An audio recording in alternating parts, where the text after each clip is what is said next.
If aviation is a passion, if when you hear a jet whine, you look up and look at it. If you drive past an airport and you crane your neck to look at it, those are all good signs. How many people go through life doing work they really don't like, but every day dreaming of, say, working in the aviation industry? They say it's too late. They think it would be too hard. They think it would go against conventional norms. If you never go after what you want, you'll never have it. This is Fly the Transition. Join us as we soar through the captivating stories of individuals embracing a thrilling journey into the aviation industry. From pilots spreading their wings to mechanics fine-tuning the engines and a myriad of industry professionals, each with a unique tale to tell. Get ready to dive into the diverse backgrounds, the pivotal moments that propelled their leap, and the sheer determination that transformed their aspirations into reality. We're not just about dreams. We're about making them take flight. Welcome to Fly the Transition. And now your host, Jim Schilling. Welcome back, all my aviation friends, to yet another episode of Fly the Transition, where we explore the journeys of those taking a leap into a career in aviation.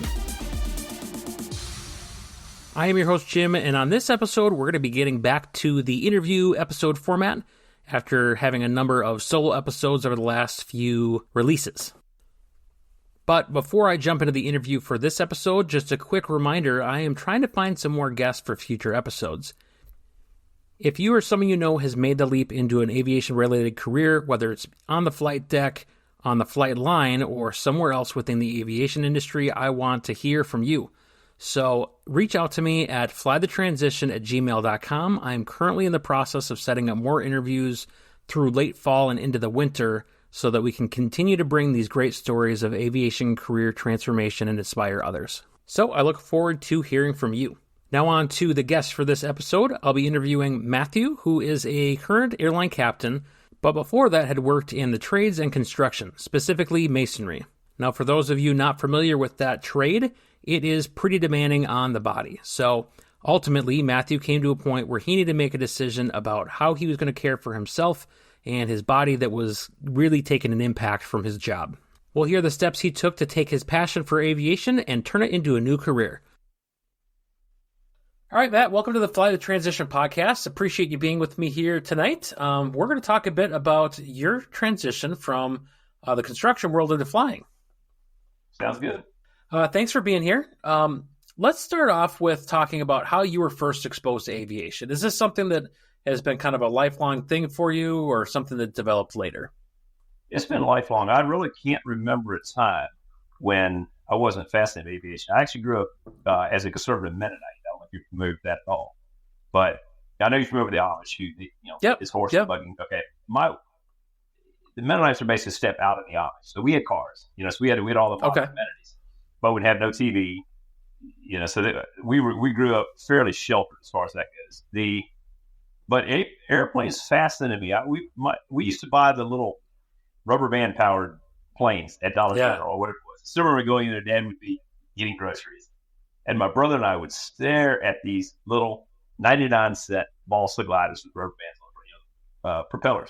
Yeah. Hoping that Dad would get the trip to buy us one of these little gliders. Well, about half of the time he did. When he did, we would run them until the wings broke off of them. So it was just something that I don't remember a time when I was fascinated with airplanes.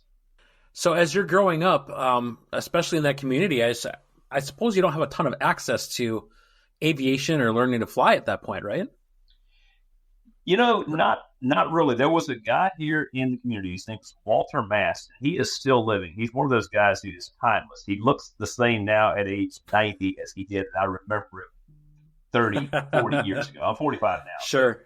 But my first flight in an airplane, I still remember he had a Cessna. I think it was a 182. Okay. And we were driving through, I live here in Russell, Kentucky. So we're driving around one day and we saw this plane flying over. And Dad said, I think that's Walter. So we went over to the airport, it's Russell Airport. 4 Mike 7 is the identifier. he had just landed. His daughter, Karen, had got out of the plane. And I couldn't have been more than, I don't know if he was 6, 7 years old, but I remember very distinctly. I remember her getting out of the plane and the prop wash blowing her Mennonite dress flapping in the breeze. So the motion is over. So we go over there and we climb up the airplane. I'd never been flying before, but I still remember that first flight. And that probably is what ticked the box to where it was kind of a foregone conclusion that I would start to fly at some point. Does it take a while for you to get into aviation then, as far as actually flying, or? I started flying the radio-controlled airplanes. That was probably, we moved to Virginia, and when I was 12, I started flying the RC airplanes there. And we moved back to Kentucky here in 95 when I was 16. A friend of mine who is actually now a partner in the Cessna 150 I now own, started flying. His name is David Yoder. I went flying with him, and I would have been 16 at that point. So I was like, okay, this is something I have to do. So I started flight training in April of 95. I was 16, and it took me about 3 months, but I was out of the airport. I basically lived there, and took my check ride, took the private pilot check ride June the 16th of 95. So I was 7. I just turned 17 at that point. So that's when I got my private pilot license. Okay. And on my 17th birthday, I was actually on a solo cross country trip. And this is one of those crazy stories. Everybody starts out with a bag of luck and a bag of skill. You start off with an enormous bag of luck and a small bag of skill, right? Right. So I was 17, just turned 17 on my solo cross country. We started off late because I brought the airplane back late. So it's supposed to start off in the morning. I wound up leaving at about 2 o'clock in the afternoon. Of course, it's May, so the sun, it got dark fairly late, I guess.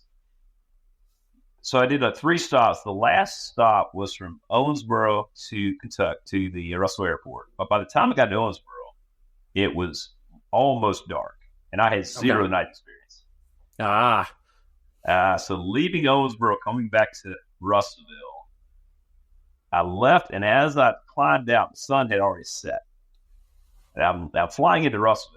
And there are, of course, back then there's no GPS. It's all just looking outside the window. Yeah. So I had made the flight from Owensboro to Russellville several times before, and there's a set of water cooling towers halfway between, and they were directly in line. So we take off from either airport. You see these stacks on a good day. Then you fly directly over the stacks, and that would take you to the next waypoint. So when it took off, I could see the stacks. And of course, it was almost dark, so it was a little bit of a evening glow. But the heading was just not quite right.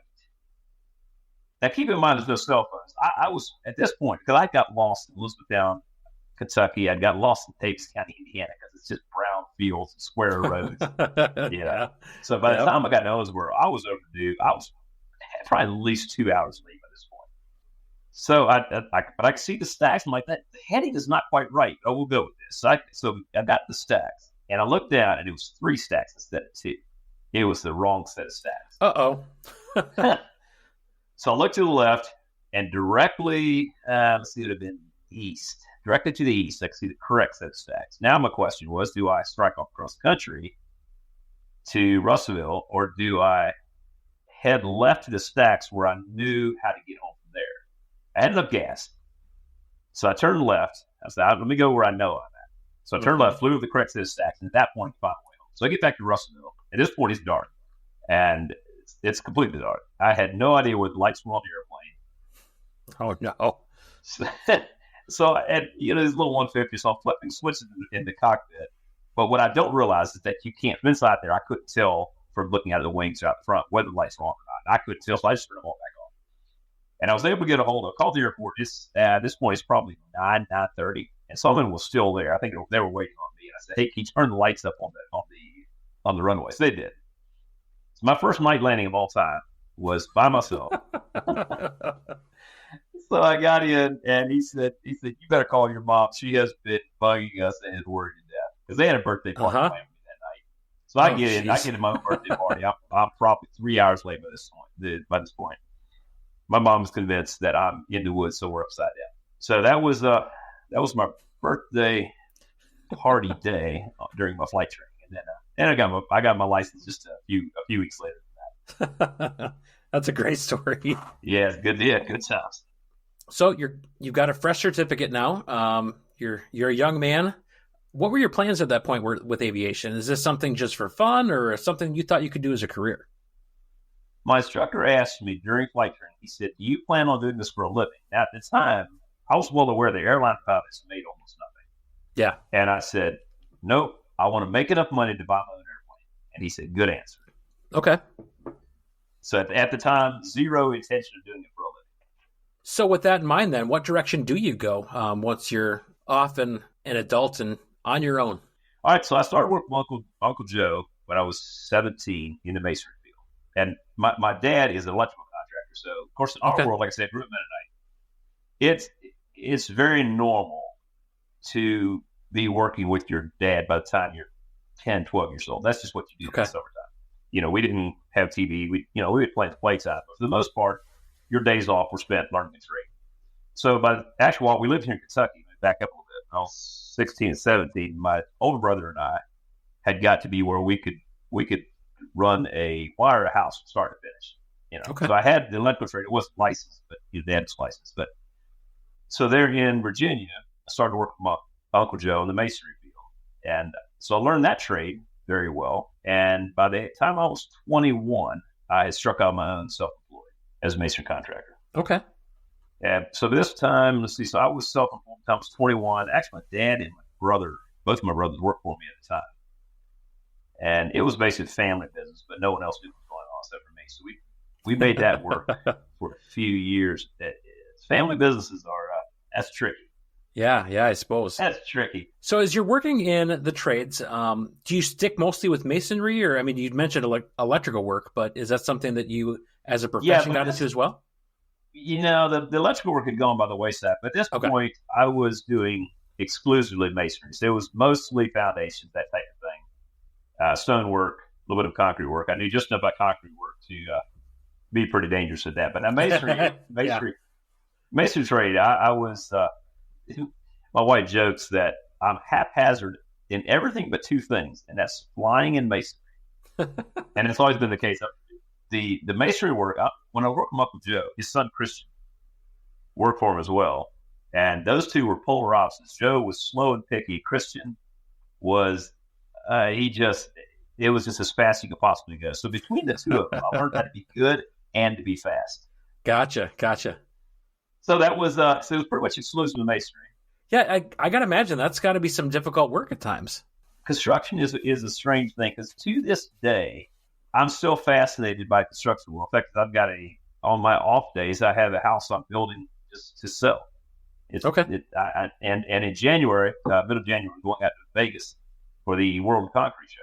I'm still fascinated by that world because it's an incredible skill, and the trades are just getting decimated. It's a hard life with not a whole lot to show for it other than sense of satisfaction. To this day, I can go back and drive through neighborhoods that we built, and I like every house has a memory attached to it. I know exactly where I was working when or the week I got engaged. I know where I was working. We heard about September 11th attacks, and all of that is etched in stone, so to speak. I can see the wall, see the bricks I was laying. Yeah. So it's a hard life, but there's a tremendous amount of satisfaction that goes with it. On the other hand, I never made a whole lot of money, and it seemed like I worked it all the time. Wintertime, this time of the year was always you just battling the weather.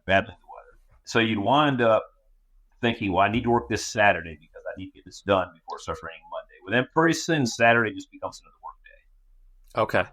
It's hard to tell the difference between the American dream and the American nightmare. Because the self-employed world and the construction world is, like I said, it's very rewarding. But at the same time, it will take every drop out of you. I bet, yeah. So what type of projects do you work on then? Are you working on residential, commercial type of projects, something else? Mostly residential. I dabbled in commercial just a little bit, but I never made it very well commercial. I think mainly because I didn't understand how much you had to charge to make any commercial. Okay. And I would price the commercial like I was doing residential. There's way too much to it, and so I can never make any money. So is there like a typical day in the life of masonry, or is it kind of different depending on the job and the time of year? It's more, I'd say the biggest thing is day in life of masonry depends on what mason. I was a little bit of a workaholic. in the construction world, you have to get things done. And because I had such a hard time finding help that would do anything for me, my days were long. Summertime, normally we would start by the light of the headlights because it would get hot. Oh, okay. Yeah, I bet. So we would start. We did one job at night. It was middle summertime. It's 95 degrees. So I rented these light towers. We were doing this foundation at night. We started, 7 o'clock in the evening. We worked till the morning time. I only did one like that because I tell you, 3 in the morning was a terrible time. That's not a fun time to be doing anything, really. No, it was. It's we're going home as the sun is coming up. Yeah. I did one job. I didn't do anything like that. But anyway, so a typical day in my life would have been by light of the headlights starting in the summertime, especially. Then we would quit by about, I say 1, maybe 2 o'clock. By that time, it's just so hot you can't keep going. Yeah. But then I would have to spend the rest of my day chasing things for the next day. Getting materials or setting up or even going home and cleaning equipment, transporting equipment. So my guys they'd have been at home at that point. It was 12 hours a day for relatively little shift work, other than, like I say, just the satisfaction. So I think we talked earlier about how, this kind of work is really hard on your body. Is there a certain point that you came to where, you just couldn't continue down that path and you wanted to try something different? Or? Yes, absolutely. The final straw was probably in, let's say, 2015. My back and my knees had just gotten to the point where, I'd get home and I just about crawled through the door. So that was the moment when, my wife kept telling me, she said, you have to find something else to do. And I'm like, what else is there to do? I don't know anything else. Construction is all I know. But my right knee had gotten really just swelled up. And I gone in and he took a big bunch of fluid off my knee and said, hey, you got to take it easy. You got to take it, stay off your knee. I'm like, I don't think you understand. You're like, yeah, right. It's not, I can't. It's like, you have to take a week off. Well, I was back to work, the next morning. I had to. Yeah. There was no option. So the final straw would have been about the time when I actually switched careers. Yeah. So speaking of switching careers, obviously to get into this aviation business, there's certain things you have to build up for hours or attain certain ratings, things like that. So had you been working on those on the side anyways in construction, or is this something as you made a career change, you had to jump in head first and do all this stuff? The early 2000s for business-wise actually were very good. I was making pretty good money this time. That was the boom years before the bust in 08. Okay. Yeah. 07. So in 06, I just finished my house and I did a lot of work myself. I had a ton of equity in it. And I saw an ad for refinancing and getting money out of your house. And I said, shoot, I could buy an airplane. So I refinanced my house. I took $60,000 out and bought a 1969 Cherokee 180. For the next, 10 years, I just flew the wing off the airplane. I wasn't trying to build time. It's just what we did for fun. Sure. My getting away was to load the wife and the kids in the airplane and fly. Okay. So we'd go, her folks live in Ohio. So we'd fly up there about 4 times a year. And then weekends, if I was off, Sunday would have been generally a time we'd go somewhere. So we'd go to Outer Banks. We'd fly to Tangier Island there, coast of Chesapeake.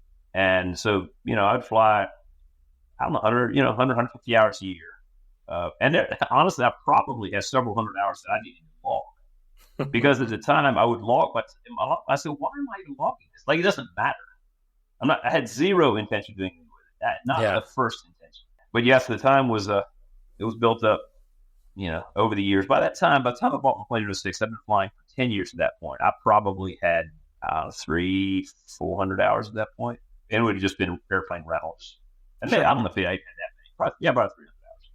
And it would have just been, flying rental aircraft when I could. As you're doing that flying, it sounds like it's mostly, your kind of escape from things and flying with your family, things like that. And since you weren't planning on, at that point, going into career in aviation, had you been working on other ratings, like instrument rating, anything like that? Actually, I did. Yeah, okay, so in 01, I got a wild hair to give instrument rating. Didn't really know why, I just wanted to do it. So started my instrument training, and after I started, I met my, current wife. So when I met her, we started dating. Thoughts of flying just went completely out the window. I just cared nothing about it. But at the same time, I realized that that's going to change. So I continued my training. Okay. We got married in September of 02. And look at my logbook. It's funny because I took my instrument check ride a week before I got married. And I looking back, I don't even remember that being the case. I'm like, how did I even concentrate on the instrument training and planning a wedding at the same time? But anyway, it worked. So I got the instrument rating, but that was in a rental aircraft. That was in actually Chesapeake, Virginia, and our engagement picture was taken under the wing of this Cherokee. Oh, that's cool. Yeah. So all I had at this point was a private and an instrument rating. As you make that decision to, like, I'm going to go all in aviation, what kind of considerations did you have to take? What kind of training did you know you still had to do to successfully make that transition? My uncle down here in Kentucky, he was also construction. Started flying. He was telling me about a roofing company that was begging him to come fly their Bonanza for them. They have actually they're still in business, but it's nationwide roofing company. And at the time they had a Lancer and a Bonanza, and they hired him to fly the Bonanza. So he would send me pictures from different places, and he would fly pretty much all over the U.S. He would send me pictures, and I told him, hey, if you ever need another pilot, let me know. So in the meantime, I started working on my commercial, and because I was starting to think that I might want to do something with this eventually. So I got my commercial rating. Actually, he called me one day. He said, hey, we're looking for another pilot. Are you interested? I said, heck yeah. Because I was getting to the point, like my knee was back where I almost couldn't walk anymore. And it was getting more and more difficult to do my job. And I really didn't know what I was doing. So his boss called me and said, hey, are you interested in flying? Well, I tried to play it cool, but I said, absolutely. He said, all right, well, if you get a chance, come down and interview. So I still working on my commercial at that time. So I flew down, interviewed with the company there, and he said, well, if you want the job, it's yours. The biggest thing at this point was, I wasn't making a great living as a masonry contractor, but I was decent. We had a family, I had an airplane. I needed to make enough to live on. So he offered me a salary of $65,000 to fly Bonanza. Okay. And I said, okay, I can live on that. So at this point, so I needed to finish my commercial. I got my commercial rating finished there. We moved back to Virginia, went back, flew back, finished my commercial rating, and we proceeded to. I told my guys that, hey, and I had been trying to give them hints that I'm on the way out, so they would not get blindsided. So I said, hey guys, I'm done. As of October, I'm done. So at that point, I just had my commercial, private, and instrument, and at this point, probably about 1,300 hours of flight time. Like I said, most of it accidentally. So you knew body-wise that you weren't going to be able to keep working in construction, and it sounds like you got an offer to actually go fly and make some money doing it as opposed to the other way around. Yes. So from there, how did things progress? Like, families on board with the idea of flying professionally? And because my wife was for sure on board, because she was just sick of seeing me hobble around in class. Yeah. My boys, they joke to this day that growing up, all they remember is dad sleeping in the recliner. Because I come in at night, I just fall asleep in the recliner. And I still remember the last job I did was it was a basement, and I had to put some mortar on the outside and create just an aesthetic finish. And I finished the job, and I was out there by myself. I think at this time all my guys had gone and found other stuff because I was on my way out. And I hobbled to my truck, and I hoisted my broken, battered body into the truck. And as I'm driving out the driveway, I'm whooping because I almost can't bring myself to believe that this is all I'm done. I'm done. I don't have to come out here anymore. So we sold our house, sold everything I had, packed up a U-Haul.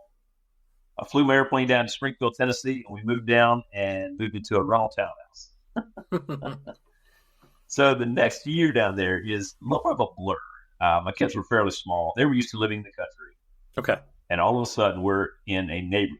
I don't have bad memories of that time there.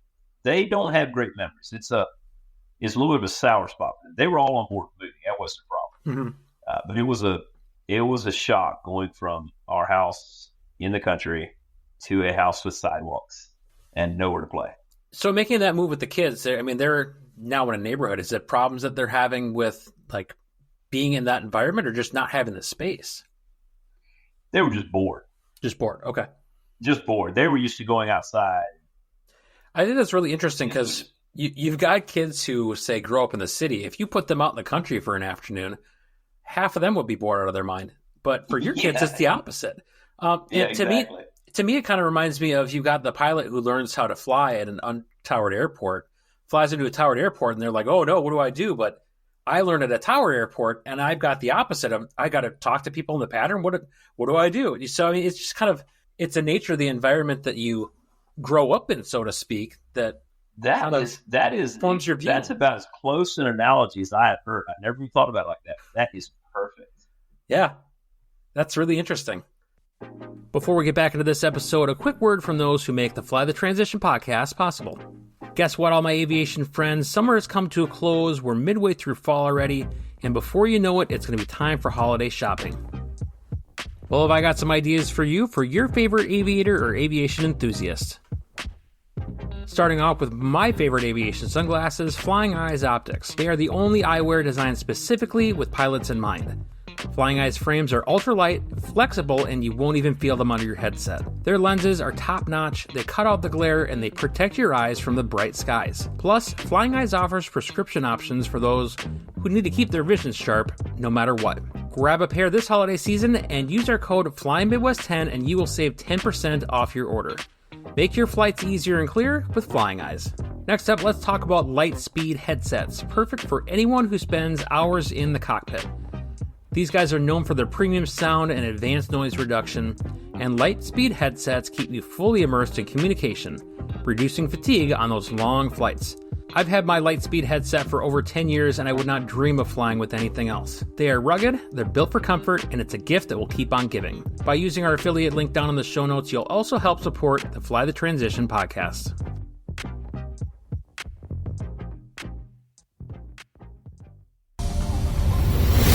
You're listening to Fly the Transition. If you've ever thought about changing careers and getting into the aviation industry, welcome to your new home. Now, back to your host, Jim Schilling. Where does your flying go from here? My cousin Gordon is an American Airlines captain. And Okay. growing up, I knew him, but not very well. He was always just cousin Gordon. He flew, I had talked to him some before this point. At the time, I wasn't just really interested in airlines because you're just a glorified. And he jokes me to this day. I said, "You're just glorified bus driver." I've heard that before. And, yeah. Yeah. See, I said, "You're just a glorified bus driver." So I wasn't really interested in doing that. I wanted to a little more of the freedom of the skies. Yeah. So the job I had down here with the roofing company was a little bit of a dual role. The piloting was, in a sense, incidental because some of the things we would do, we take the execs to different job sites. But the other thing would be we were roofing surveyors. Okay. And our job was to fly to different properties or go to different properties. It wound up being the airplanes were just sort of a method of transportation. Okay. So at half the time. So we would just fly to different properties and then inspect the roofs and bring reports back to the company. Like, this is nationwide. They do roofing in all contiguous states, I should say. So the flying part of it was really it was fantastic. You just Part 91, you're just hopping from place to place, doing anything, carrying the ladder in the back of the truck and back to the airplane. Get a rental car or use the crew car. When I interviewed, I told the owner, I said, I don't plan on going anywhere. I want to just be a part of something bigger than myself because I'd been part of something as size of myself for years and years. Yeah. As I want to be part of an organization bigger than myself. It was probably a $30 million a year company at that point. Oh, wow. And yes, and they've got a fantastic group over there. Within 3 months, I knew this wasn't going to work. Okay. I wasn't really used to getting told what to do, I should say. Not so much getting told what to do, but being told the hours I had to do it in. Okay. The office hours were 7 to 5. And that was whether we were flying or not. It was an odd situation. And if we didn't have any flying, we were supposed to find something to do. But so the first couple of months I was there, they were looking for a Piper Malibu. That was the next plane they were going to get. Okay. And so we would spend all day scouring the internet for Piper Malibus. There was probably only 30 of them for sale. And so we would look at the same 30 over and over and over. Right. And it was just this big old bunch of nonsense. So like I said, by January, I'm realizing that this isn't going to work. I can't do this. So by February, I said, this is not going to work. And so my backup plan at this point was the airlines. Okay. So I started looking at airlines and realizing, because I had my commercial, my instrument, and my private, obviously, but I needed my multi-commercial. I had a single commercial, so I needed my multi-commercial. So I started working on that in February of 2017. Like, talk me through that. What is the process for you there? I mean, you want to go to the airlines. You've got to get the multi-commercial. What else did you still need at that point? When I came down here to fly on the Bonanza, like I said, about 30, I needed about 200 more hours. Okay. Now, so when I first started the multi-engine, I told the instructor, I said, hey, look, I need 25 hours so we can either stretch this thing out, like get me super prepared and do my check ride in 20 hours, or we can do it quickly and I'll have to burn up the rest of the time, but I have to have 25 hours. So it really made it pretty nice. So we would just, like flight training, I think I took my check ride 17 hours of commercial time. I mean, multi-time. So the check ride was kind of a non-event because I had, been trained 17 hours of multi-time. We take your license. Well, you're more than prepared.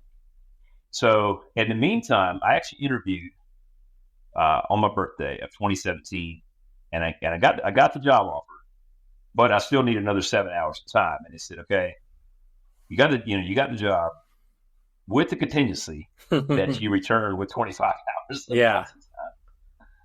So you're like, hang on, I'll be right back. And yeah, basically. Rented a multi or what? And I went back to flight school and just burnt up 7 more hours. Okay. Now that you've made the decision, you've gotten this position contingent on your 7 hours to go to an airlines. How does that change things with like the home dynamic?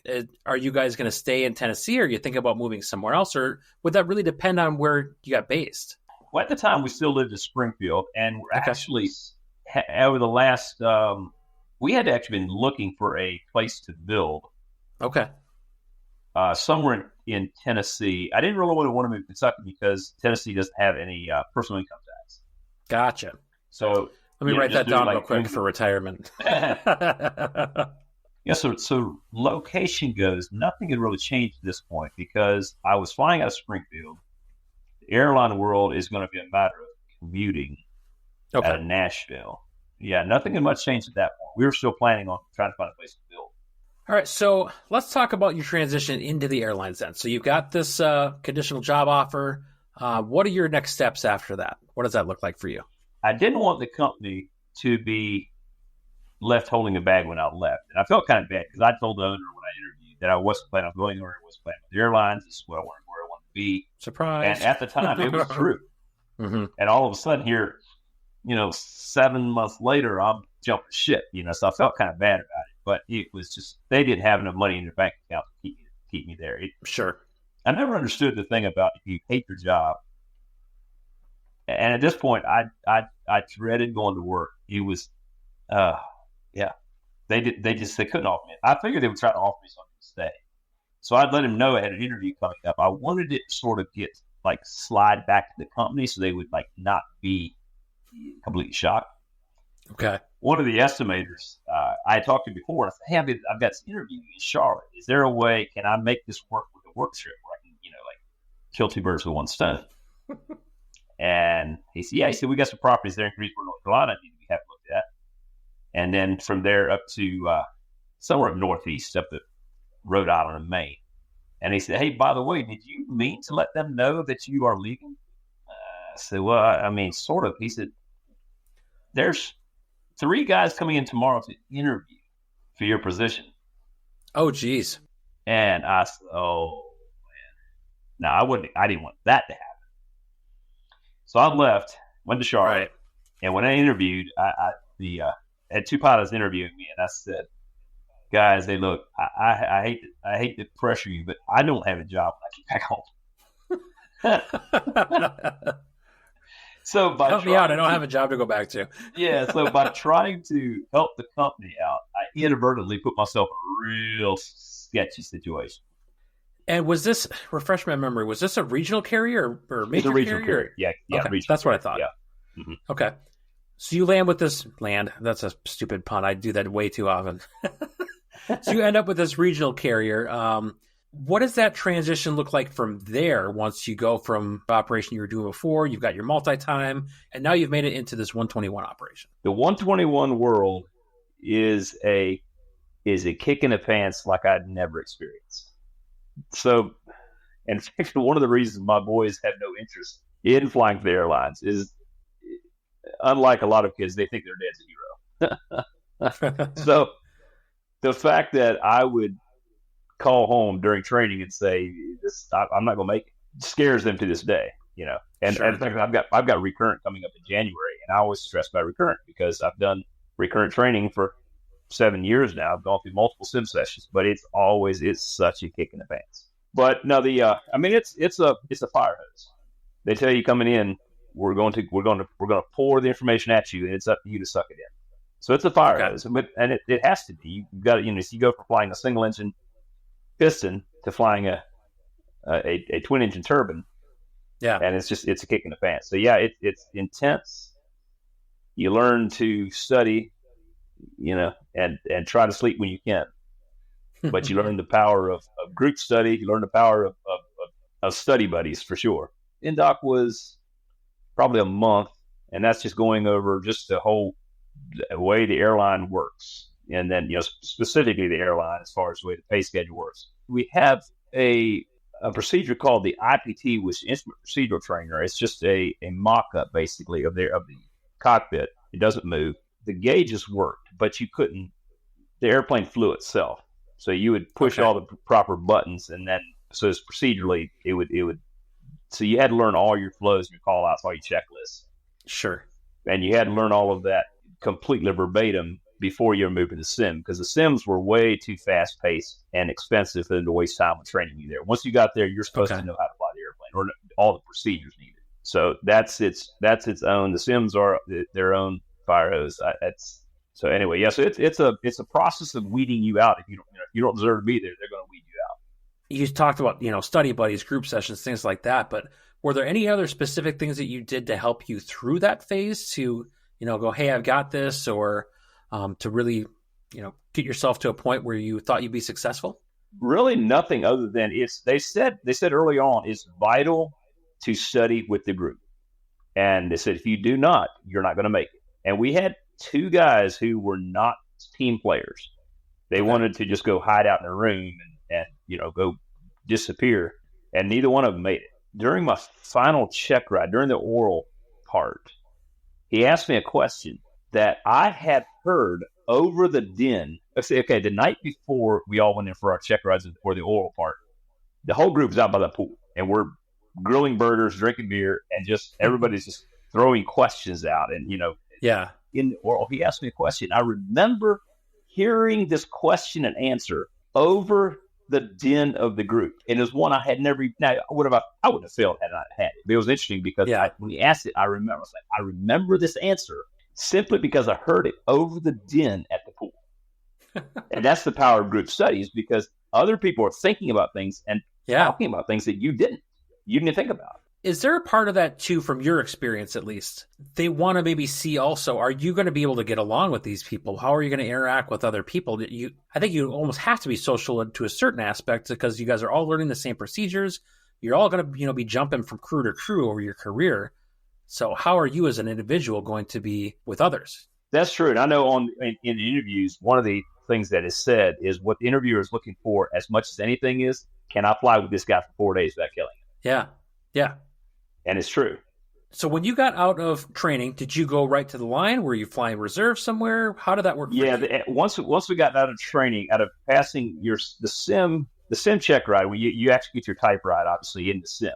So the first time flying the jet, it's full of people, which is, I was over my second day on the line it's called IOE, Initial Operating Experience. You're flying with a check airman for 25 hours. At the time, it was 25 hours. So you're on the line flying. So my second day flying, I'm standing in the flight deck door telling about it to people. And this couple comes off, this lady and her little child. And she looks at the little girl and she says, "Tell the nice pilot it's your first time flying." And I'm laughing to myself. I'm thinking, it's my second. And people are horrified when they hear that. I'm like, dude, you have, the only saving grace is that one of the guys at the flight deck knows what he's doing, but everyone has their first time landing the airplane. Chances are you've flown with somebody who'd never flown a jet. So for you, that first landing experience, and in talking with a few other people, I've heard various accounts of this, but I'm curious about yours. That first landing experience where, you're putting the plane down by yourself for the first time, how did that compare for you from your experience in the simulator? Did you feel like that was fairly realistic? Or? No, it's not. It's not. It doesn't. In fact, is one of the things that's such a pain about recurrent is that the sim doesn't fly like a real airplane. Yeah. So you go back in the sim for recurrent, and you have to learn to fly the sim again. It's been several years ago. I was going through recurrent, and they'll throw crosswinds at you. So I'd have this 15-knot crosswind, whatever it is. I'm landing, and I would always land, and I'd lose control of the airplane. We wind up sliding sideways and end up sideways on the runway. And they're like, all right, got to redo that one. And I'm like, this is stupid. I've flown this plane for 2,000 hours. I've never once had the slightest trouble holding the airplane center line on the runway after landing. And here I'm getting ready to bust a check ride over a stupid sim because of the way the sim flies, not because of the way I fly. So once you're with your airlines, you're going through all your training. What does family life look like for you? Well, I was fortunate because I live here in Kentucky. The first base I had was Cincinnati. So it's like a 3.5 hour drive. I got so incredibly fortunate over this period, incredibly fortunate, because like you were asking earlier about how does the day-to-day life look like in the masonry world, and I said, well, it depends. And the airline world, it's even more so that way. How, what does it depend? Well, where do you live? Where's your base? Yeah. Are you commuting? Like right now, a buddy of mine, he just started United. He's commuting from Lexington, Kentucky to San Francisco. Now he's fortunate right now because he's on reserve. He's actually not flying the next few days, but if he does have to be in base, he's sort of like commuting across the country, right? To sit reserve. Whereas my buddies who are based in Charlotte, 20 minutes from the airport, they can sit in reserve, and they're just home. But I could drive up the morning of my reserve period, and on the last day, I would calculate when they could use me. And like I say, the last time they could call me would be at 4:45, let's say. So I would work backwards from that, and I would figure, okay, by 4:45, I'm on a 2-hour call out. I'll be 2 hours away from the airport at that point. So I would leave at 1:30 and make my way toward home. And at 4:45, if I hadn't got called, I'm scot-free, so I'm heading home. Whereas if I had to commute into work, I would be at the airport, and I'd have to wait until I was released before I could go home. My reserve, I was on a reserve for probably about 6 months. Okay. And after that, I had a line I could just drive in. So it was not a big deal for us. So did you stay in Cincinnati then when you got off reserve? I was in Cincinnati until I upgraded, and we do have a Dayton base. So I upgraded into Dayton. So it was Cincinnati upgraded to Dayton, which was still a drive. It was like 5 hours, but I could still drive it. Like let's say my reserve period would be this. I did this one several times. It's kind of a dumb one, but from Dayton, I got transferred to Knoxville, which was even better because that was 3.5 hours from home. Okay. But we didn't hardly fly, and I had a really nice crash pad. It was one of the ramp guys there. His granddad died, and he turned the house into a pilot's crash pad. It was all males. Okay. So there was about 3 of us. There was a few Allegiant guys. I had my own room, and it was a home away from home. I put my clothes there, so I would just drive up, and I actually drove Uber while I was in reserve there, which really? is a fantastic reserve gig. So I'm sitting on reserve. I'm waiting on a phone call, and I'm out driving Uber. Wow. So I learned a lot. I learned a lot about people and all of that during that time. It's another job where you're moving people from A to B. Yeah. And I was always hoping I would take somebody to the airport and they get called in to fly and then have to fly. Because I did a lot of airport runs. That never happened, though, huh? It never happened. Nope. So I want to talk to you quick about crash pads because there's varying degrees of those, it sounds like. Absolutely. And have you experienced more than just the house environment that you had? Or first one I went to was in Cincinnati. It was myself and another pilot, and there were 3 flight attendants.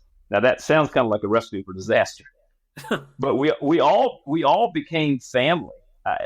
You can't quite imagine. To this day, everyone's moved on. The one flight attendant. Back 2 of them aren't even flight attendants anymore. but we're still in contact to this day. We just got we got to be so close. Okay.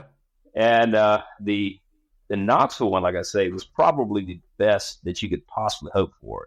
I was in a house with just pilots, just dudes, had my own room. And there in Knoxville, we didn't fly hardly at all on reserve. So I'd get there, I'd go grocery shopping, I'd buy bacon and eggs for the week. I'd get up every morning, make bacon and eggs. We had a fire pit out back that was stocked with wood. We'd sit out by the fire at night, me and other guys sit around and just really had a fantastic time there. The first one I went there in Knoxville, though, was a disaster. It was actually run by it was a current American pilot. The first time I was ever out of the house was like the night. I checked in, I got there like probably 11 o'clock at night. And it was layout of the house. I knew where my room was. It was upstairs. It was a shared room. So I get up there and there's 2 double bunk beds in there. And it's dark. I'm not turning the lights on. So I crawl in the bottom bunk, the one side. And there wasn't room for more than one bed there, but they had crammed, 2 bunk, trying to maximize the money. Yeah. And I woke up the next morning, and directly across from me, 2 feet from my nose, is the snoring face of some old lady flight attendant. She claims that the first thing I said was, "I'm married." I don't know whether I did or not. I was only there for a month. It was there's no privacy. There's nothing like trying to go to bed and somebody else is snoring 2 feet from you. And with the bunk beds, they did briefly have someone in the top bunk. And I told him, I said, "Dude, I'm checking out right now if you put somebody up there," because every time he was so much as twitch, I would wake up. Oh, it's just a rickety bunk bed. I can't sleep. Like it's not going to work. Oh man, yeah. So crash pads can be terrible. They can be a lot of fun, but they can be absolutely terrible as well. What skills from your previous roles, whether it be your 135 operation or back when you were doing construction, what skills did you find most transferable? Well, in my case, it would have been being self-employed, and that even is to this day. But it's almost a detriment because when I ran a company, you're thinking about efficiency. I'm thinking about money, time. If I don't get something done, I don't get paid for it. Sure. So I'm taking that same thought process to the airlines, and I have to really back up sometimes. And I've told somebody, "Look, if I ever get in trouble or get fired, it will be because I'm trying to get the job done." The transferring skill was being self-employed. I knew how to manage people, and that worked well in the captain role. Still does, but I have to continue to remind myself that this is not. I get paid by the minute. I don't get paid. My job is to get people there safely and legally first, and on time if possible. So what do you find for you to be the biggest pros of making your switch into a career in aviation? Oh my, it's so much. It's been life-changing, dude. Life-changing. The biggest thing is in a sense, we're still self-employed. Like tomorrow, I have a schedule. Tomorrow, my crew and I have a schedule. We show up and we are expected to, without management oversight, to the next 4 days fly this schedule. There's no one's calling us because as long as you get the job done, you're golden. You get the plane, and when we're done with the trip, I set the parking brake and I go home. I get paid. I get a check on the 5th, and I get a check on the 20th. And on the 15th of the month, I bid my schedule for the next month, and I work exactly what days I want to work, and I don't work exactly what days I don't want to work. And like I say, on the days off, the company cannot contact me on my days off. They can try all they want to. I'm not obligated to answer the phone.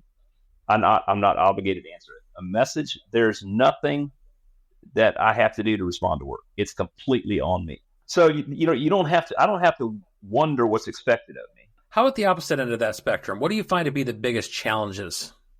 Living out of a suitcase. Yeah, living out of a suitcase. The guys who live in base, they'll bid a lot of day turns, that kind of stuff. So they're home a lot. For me, when I leave, I'm gone for 4 days. It's just the way it is. So yeah, without a question, it's the away from home thing. Anything else within your career, your current role, or anything else we haven't covered that you want to throw in there? The job isn't for everybody. Well, there was a girl that I flew with several years ago and she was young, 25, and she actually quit because it wasn't for her. And this happens. I know of probably at least 2 others who, even after going through all the work needed to get the airlines, they quit. Airline world just wasn't for him. So what advice would you have for anyone considering a change into a career in aviation? There's two guys right now that have been contacting me about getting into flying. And the first thing I told them was to go get, neither one of them had done this, but get a discovery flight. Make sure you even like flying, period. Oh, yeah, for sure. And neither one of them even done that yet. I'm like, well, call me back when you've done a discovery flight. Yeah. I feel like if you get into it strictly for the money or the adventure, you're going to struggle, I feel like. But if aviation is a passion, if when you hear a jet whine, you look up and look at it. If you drive past an airport and you crane your neck to look at it, those are all good signs. And I'm sure there are plenty of people who don't have a passion for aviation, but if you do, chances are it would be a good fit for you. All right, Matt, I really appreciate you taking the time to sit down with me, not once but twice, to get this interview to take place and sharing your story with us. So thank you so much. Absolutely. Well, it's been a pleasure. Well, thank you once again, Matt, for joining us on this episode of Fly the Transition. So a few thoughts I have from my conversation with Matt, and one of them came at the end of the episode where he talks about that this job isn't necessarily for everyone. There's plenty of people who think that aviation will be the direction they want to go, or they look at a paycheck or a life of adventure, but there's many who get into aviation for either the wrong reasons or misguided reasons, or they may not fully understand what they're getting themselves into for a career. So Matt talks a bit about taking that discovery flight, figuring out if aviation is even something you're interested in, rather than just a cool job with a cool paycheck. Another thing I enjoyed is Matt is candid in his conversation about his career change. He talks about the things that were beneficial to him and that he enjoyed in the process, but he talks about the challenges and drinking from a fire hose that he had to do at the very beginning to get to where he's at in the first place. Even being vulnerable and talking about the struggles he had with not necessarily knowing if he was going to make it, and his kids kind of having that moment of, we're dad's Superman and he can do anything, but he was struggling through parts of this, as well as the movement he has to do with his family, taking them out of a more rural environment into more of a neighborhood, and the challenges that can come with that for a family. So thank you, Matt, for being so candid in your conversation and really telling it how it is so that those who are looking at a career change know what they're getting themselves into.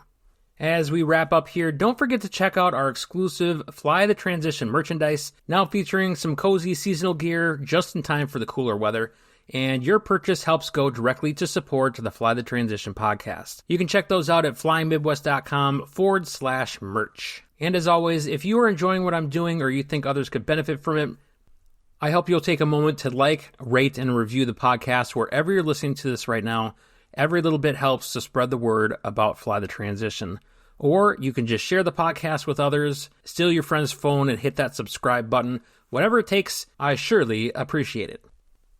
Thank you so much, everyone, for joining me on this episode of Fly the Transition. And until next time, keep your eyes on the skies and your dreams soaring high. You've been listening to Fly the Transition. Life is too short for you not to do what you love. And our passion is to give you all the tools you need to make the transition from doing what you do to being in the aviation industry. We hope you've enjoyed the show. If you did, make sure to like, rate, and review. And we'll be back soon. But in the meantime, you can reach out by email at flythetransition@gmail.com. Find us on Facebook at Fly the Transition. And the website for Flying Midwest Media is flyingmidwest.com. Keep soaring. See you next time on Fly the Transition.